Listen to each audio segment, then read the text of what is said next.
Non filer ये ना समझे कि मैं चुपके से बैठा हुआ कोई देख नहीं रहा। अगर उसका एनआईसी कहीं रिपोर्ट हो गया, साल के बाद 6 महीने के बाद उसको नोटिस भी आएगा। नॉन फाइलर सब पाकिस्तान में कारोबार नहीं कर सकेंगे। बिल्कुल आहिस्ता आहिस्ता तो करेंगे, ये जकड़ेंगे उसको और उसको ग्रिप करेंगे। जो डोमेस्टिक इन्वेस्टर बैठे हुए हैं उनको इनकरेज करने के लिए थोड़ी पॉलिसी लेकिंग है। जी साहब, बताएं कि ये नॉन फाइलर और फाइलर की क्या टर्म है, पहले तो ये बताएं।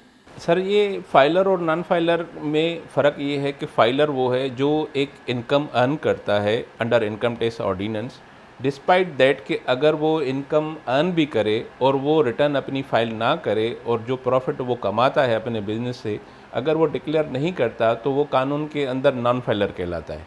और अभी तो इन्होंने एक कैटेगरी और भी ऐड कर दी है फाइलर और नॉन फाइलर के अलावा कि लेट फाइलर भी। फाइलर जो है क्या आसानी से बना जा सकता है? जी बिल्कुल बना जा सकता है और उसके लिए गवर्नमेंट इनिशिएटिव्स भी ले रही है, इनकरेज कर रही है। ताजर दोस्त स्कीम भी उन्होंने एक इंट्रोड्यूस करवाई। अगर कोई फाइलर नहीं बनता तो उसको मुस्तकबिल में कारोबार में क्या दुश्वारियां पेश आ सकती हैं? देखें, वो फिर जो है ना परचेज नहीं कर सकता कोई भी।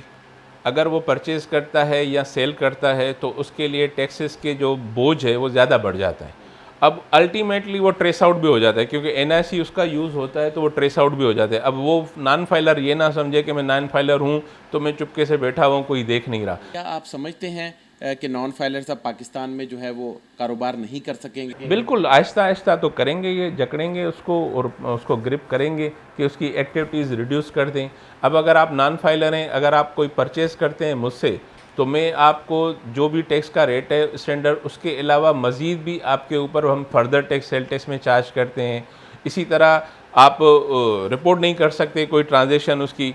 तो ये चेन में जब तक नहीं आएंगे तब तक तो आपको प्रॉब्लम्स होंगी। आप समझते हैं कि हुकूमत के जो इक़दामात हैं वो काफ़ी हैं और ये जो बजट के अंदर एक टैक्स का हदफ मुकर्रर किया गया है वो हुकूमत क्या पूरा कर सकेगी इन इक़दामात के बाद? सर देखें, टारगेट फिक्स करना तो एक अलग बात है मगर ग्रास रूट लेवल पे काम होना चाहिए। उस पे शायद मेरे ख्याल में हुकूमत की कोई तवज्जो नहीं है। जो डोमेस्टिक इन्वेस्टर बैठे हुए हैं उनको इनकरेज करने के लिए थोड़ी पॉलिसी लेकिंग है। उनको मज़ीद अट्रैक्शन देने के लिए और प्रोटेक्शन देने के लिए कैपिटल उनके पास है और उसके पास स्किल्स भी हैं।